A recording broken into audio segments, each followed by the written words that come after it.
조갑제 TV 시청자 여러분 안녕하십니까? 이런 말이 있습니다. 한국의 공산화되지 않는 것이 아시아의 기적이고 아시아의 두 기적 중에 하나고 중국이 공산화된 것이 기적이다. 여기에는 여러 의미가 포함되어 있는데 중국 사람들은 원래 공산화되기가 어려운 문화적 전통을 가진 사람들입니다. 사람들이 실리적입니다. 나라가 큽니다. 문화적 정통이 강해요. 이러면은 그 문명의 힘 덕분에 공산화라는 야만을 선택을 잘 안 합니다. 그런데 되었어요. 그것은 아마 모택동이라는 아주 대전략가가 대혁명가의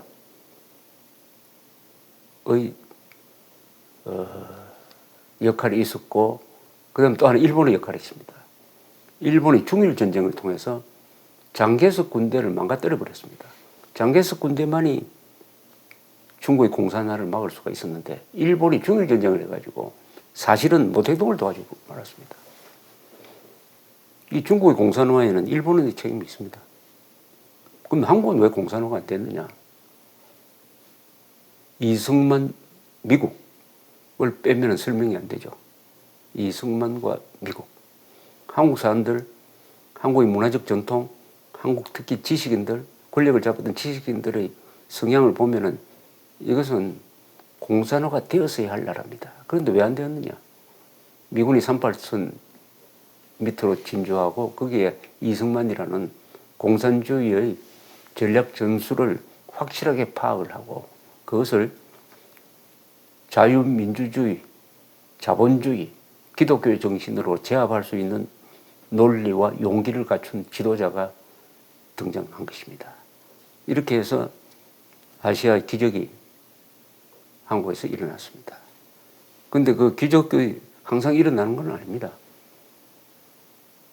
시간이 흐르다가 보니까 어느새 반공 자유에 대한 국민들의 생각이 흐려진 사이에 민족, 민주, 평화, 진보라는 좋은 말을 앞세운 좌파들이 등장을 해가지고 서서히 국민들을 세뇌시켜가면서 드디어 분별력을 망가뜨리는 데 성공하고 이렇게 함으로써 선거를 통해서 좌파 정권이 등장하도록 허용하고 말았습니다. 그리하여 대한민국의 6개 성공 조건, 민족사적 정통성, 반공, 자유, 민주, 법치, 그리고 한미동맹을 해체 또는 훼손시키려고 하는 정권 차원의 전방위적인 공격이 진행되고 있습니다. 그러나 결국은 승패는 어디서 결정되느냐? 국민들이 분별력을 되찾느냐의 여부에 의해서 결정될 것이라고 생각합니다. 대한민국은 선거를 통해서 정권을 선택을 합니다. 쿠데타나 폭동이나 암살이나 이런 걸 통해서 정권을 만드는 나라는 아닙니다. 국민들이 선거를 제대로 하면은 곧 정상화되지 않을까 이렇게 생각을 합니다. 그렇게 되려면 국민들이 분별력이 있어야 합니다. 분별력은 진위 분별력. 뭐가 사실이고 뭐가 거짓말이냐. 피와 분별력. 누가 적이고 누가 우리 편이냐. 선악 분별력. 무엇이 옳고 무엇이 그러냐 하는 분별력을 갖춰야 되는데 제일 중요한 것은 사실과 거짓말을 분별하는 능력입니다. 과학이 발전하면서 신이라는 절대적 권위가 사라졌습니다. 과학과 신이 계속 부딪혔습니다. 과학과 종교가 계속 싸웠어요. 천주교는 유럽에서 계속 천동설을 주장했습니다. 지구를 중심으로 해서 우주가 돌아간다. 그러나 코페르니쿠스라는 또 다른 신부가 연구를 해보니까 아니다. 지구가 태양을 중심으로 돈다. 갈릴레오도 관측을 해보니 그게 맞다. 한때 핍박을 받았지만 결국 갈릴레오도 한때 막 연금되고 이랬습니다만 종교재판 받고. 그러나 결국은 과학이 신을 이겼습니다. 그럼 현대 세상은 신은 없어졌지만은 사실과 과학이 신이 있던 자리에 들어갔습니다. 좌든 우든 이슬람이든 기독교든 한국 사람이든 북한 사람이든 사실에 대해서는 사실과 과학에 대해서는 승복합니다. 사실이 신입니다. 사실이 신입니다. 과학이 신입니다.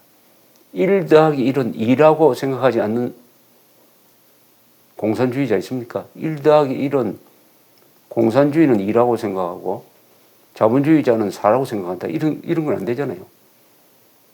1 더하기 1은 2입니다. 이게 사실이고 과학이죠. 여기에 합의하면은 문명이란 게 성립이 됩니다. 그러면은 사람이 야만으로 동물 세계로 돌아가는 것만은 막을 수가 있습니다. 그런데 한국의 좌파들은 북한의 공산주의자들은 예사로 사실과 과학을 부정합니다. 광우병 사태도 그렇지 않습니까? 광우병 사태도 그렇지 않습니까? 세계에서 가장 안전한 것이 미국산 쇠고기다. 미국산 쇠고기 먹고 인간 광우병에 걸린 사람은 한 사람도 없다. 이게 과학입니다. 이게 사실입니다. 그런데도 미국산 쇠고기 먹으면 인간 광우병에 걸릴 위험이 크다라는 선동을 MBC가 했습니다. 그게 국민들 한때 60%가 넘어갔습니다. 이 부분은 야만이죠. 국민들의 분별력이 망가졌다는 증거죠.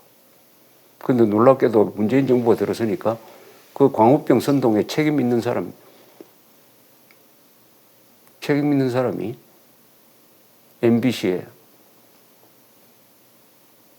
MBC를 장악하는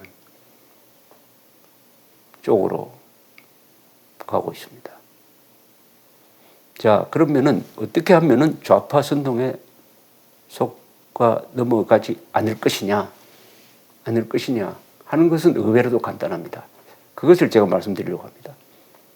좌파가 쓰는 말에 속지 않으면 됩니다. 한국 사람은 말을 보고 판단하는 취약점이 있습니다. 행동을 보고 판단을 해야 됩니다. 좌파들이 좋은 말 합니다. 좋은 말 하는 사람이 좋은 사람이 아닙니다. 좋은 행동을 해야 좋은 사람인 것입니다. 좌파들이 쓰는, 사람들을 속이기 위해서 쓰는 용어가 이런 용어입니다. 민족, 민주, 평화, 인권, 평등, 자주, 진보, 정의, 뭐 이런 겁니다. 그리고 애국자들을 공격하기 위해서 쓰는 말이 수구, 뭐 반동, 뭐 이런 거죠. 그래서 이 좌파들의 거짓 선동을 가장 쉽게 깨는 방법은 그 사람들이 쓰는 용어로서 깨야 합니다. 그들이 쓰는 용어를 분석해가지고 그 의미를 파악하면서 그 용어로서 깨는 게 가장 쉽습니다. 그러니까 자충수를 만드는 것이죠. 그렇게 제가 정리를 한번 해보겠습니다. 좌파들이 가장 먼저 쓰는 게 민족입니다. 자신들이 민족주의자고 북한과 손잡고 우리 민족끼리 통일하자고 합니다. 이 말은 거짓말입니다. 남북한 좌파들이 쓰는 민족은 그 의미가 민족 반역입니다. 우리 민족끼리는 우리 민족 반역자끼리 힘을 합쳐서 통일하자는 말하고 똑같습니다. 제가 쉽게 증명을 하겠습니다. 좌파가 쓰는 민족은 그 진정한 의미는 민족 반역자라는 것을. 좌파들이 민족을 이런 이야기할 때 김일성, 김정일을 그 민족의 범주 안에 넣습니다. 그리고 이승만, 박정희를 민족이라고 치지 않습니다. 김일성, 김정은은 민족 반역자입니다. 이승만, 박정희는 진정한 민족주의자입니다. 동족을 치기 위해서 외세와 손잡고, 즉 모택동 스탈린과 손잡고 동족을 치고, 그리고 스탈린 대원수라고 그래가지고 자기보다 스탈린을 더 존경해야 된다고 연설하던 김일성이가 민족주의자입니까? 민족 반역자지. 그런 민족 반역자와 손잡고 통일하자는 세력도 민족 반역자죠. 그리고 김정은의 핵은 문제 삼지 않아야 된다. 왜냐하면 우리 동족이 갖게 되는 핵이므로라고 주장을 합니다. 그렇다면 이것은 동족의 범죄는 눈 감아줘야 된다. 그리고 이민족의 범죄는 없는 것도 만들어야 된다라고 생각하는 인종차별주의입니다. 저들이 말하는 민족은 민족 반역이거나 그 민족주의는 인종차별주의입니다. 그 다음에 민주란 말 많이 씁니다. 그런데 이렇게 물어보면 됩니다. 대한민국은 공산주의와 싸워야만이 민주주의를 지킬 수 있는 나라다. 그럼 당신은 공산주의와 싸운 적 있어요? 라고 물어야 합니다. 공산주의와 싸울 적이 없는 민주주의는 가짜입니다. 또 저들은 민중이란 말을 붙여가지고 민주주의를 누릴 수 있는 권한은 정의로운 민중에 한한다 이렇게 이야기합니다. 그것은 계급주의의 또 다른 표현인 것입니다. 저들이 말하는 민주주의는 계급투쟁론입니다. 계급투쟁론. 끼리끼리 자기들끼리만 민주주의를 누리고 자기 편이 아닌 사람에 대해서는 독재를 해야 된다는 북한의 이른바 프롤레타리아 독재론을 북한에서는 놀랍게도 프롤레타리아 독재를 민주주의라고 합니다.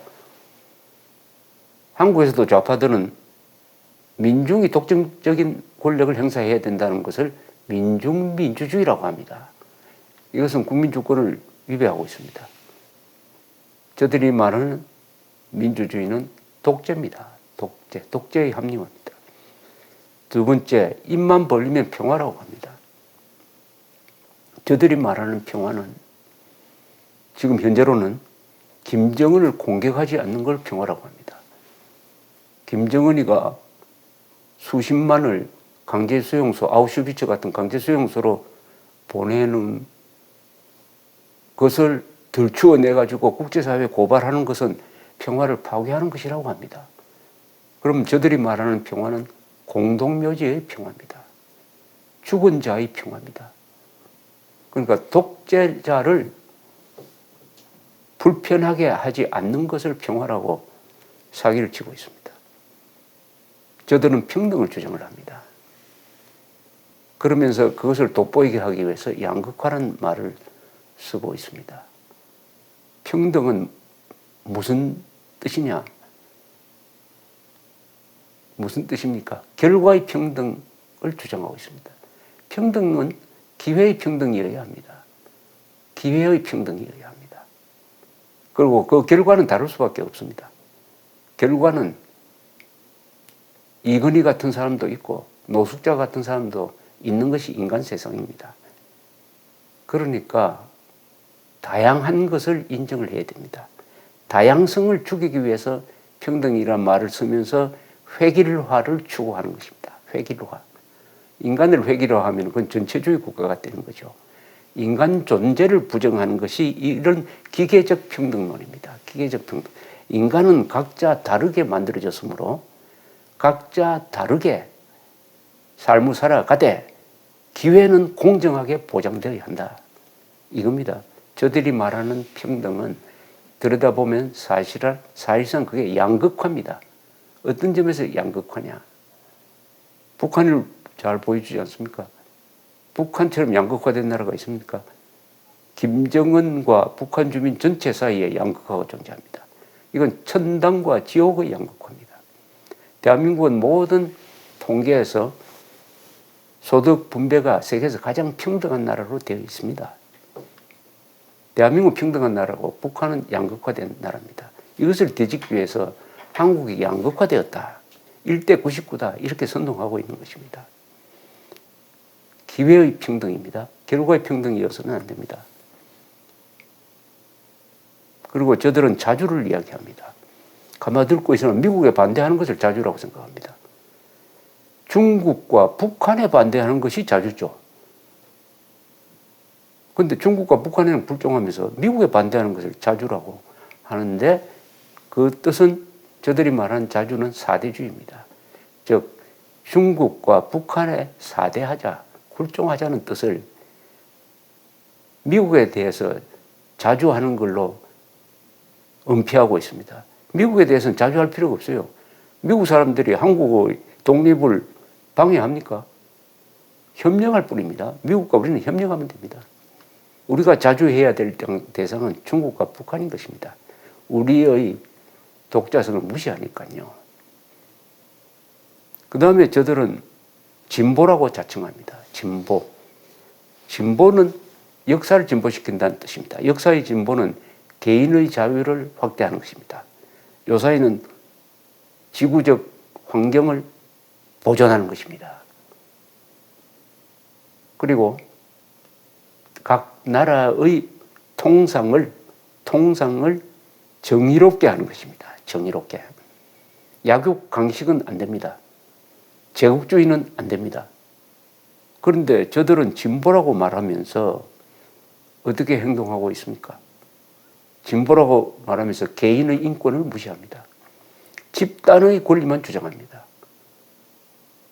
집단, 말하자면 민중, 프롤레타리아, 피압박 민중, 요 민중의 권리만 주장하면서 개인 한 사람 한 사람의 개별적 권리는 무시해버립니다. 그러면서 과학과 사실을 부정합니다. 그렇다면 역사를 발전시키는 방향이 아니라 역사를 후퇴시키는 방향으로 작동하니까 저들이 말하는 진보의 정체는 퇴보입니다. 퇴보입니다. 옛날로 돌아가자는 겁니다. 복고입니다. 이게 수구 세력입니다. 역사의 반동 세력입니다. 저들은 진보가 아니고 퇴보 세력이고 복고 세력이고 반동 세력인 것입니다. 요 정도 되면은 정리가 되셨는지 모르겠습니다. 저들이 절대로 사용하지 않는 단어가 몇 개가 있습니다. 첫째는 자유입니다. 자유. 자유라는 말을 좌파가 쓰는 걸 보셨습니까? 자유. 자유는 어떤 것이냐 하면은 인간이 자신의 생명과 존엄성을 지켜가면서 행복하게 살 수 있는 권리를 말하는 것입니다. 개인의 기본권이 핵심입니다. 이 자유에. 북한은 집단의 특권만 주장합니다. 프롤레타리아트는 뭉쳐야 된다. 프롤레타리아트의 이익을 개인의 이익보다 우선시킵니다. 그리고 그 당의 이익보다는 수령을 또 우선시킵니다. 그래서 필연적으로 공산주의는 전체주의, 1인 숭배로 가게 돼 있습니다. 그 집단주의라는 것이. 그러나 자유민주주의는 집단이 중요한 것이 아니라 인간 한 사람 한 사람이 중요하다. 아무리 국가가 권력이 세다 하더라도 죄 없는 개인 한 사람을 잡아넣을 수 없다. 얼마나 위대한 각성입니까? 개인과 국가 사이에는 힘이 비교가 안 되죠. 그러나 그 개인의 기본권을 국가의 주권처럼 소중하게 여기는 것이 바로 자유민주주의입니다. 좌파는 그러니까 자유라는 말을 쓰지 않습니다. 자유는 공산주의를 붕괴시키는 독이라는 것을 너무나 잘 알고 있으니까요. 그러니까 지금 폐쇄 정책을 쓰는 이유가 뭡니까? 자유가 들어오지 못하도록 하는 거 아닙니까? 자유의 바람이 들어오면은 무너진다 하는 것을 너무나 잘 알고 있으니까 자유란 말을 쓰지 않습니다. 우리는 이 자유의 의미와 자유의 전략을 갈고 닦아가지고 이 자유라는 말로서 저들이 쓰고 있는 민족, 민주, 평화, 평등, 진보의 정체를 드러내고 무너뜨릴 수가 있습니다.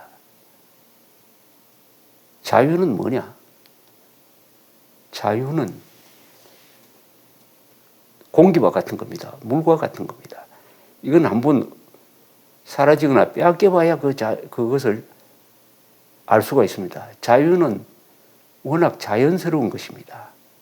인간은 태어날 때부터 자유롭게 태어난 존재입니다.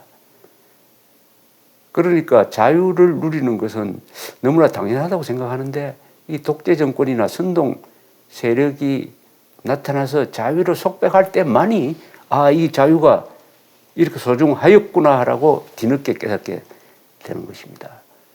자유는 생명 그 자체입니다. 자유가 없는 생명은 그걸 우리가 무생물이라고 합니다. 모든 생물, 그게 식물이든 동물이든 생명은 자유가 있기 때문에 움직입니다. 움직이는 것. 자유의 구체적 표현이 움직이는 거예요. 돌은 움직일 수가 없습니다. 북한 사람들한테 노동당 정권이 이동의 자유를 주지 않는 것은 북한 주민들을 인간으로 대우하지 않는다는 것이고 생명체로 보지 않는다는 뜻이죠. 자유와 생명, 자유가 있어야 생명이고 생명이 있어야 자유를 얻는 것입니다. 자유와 생명. 그래 자유를 지키는 것은 생명을 지키는 것과 같은 의미입니다. 생명을 지키려면 죽게 아니면 사유기로 해야죠.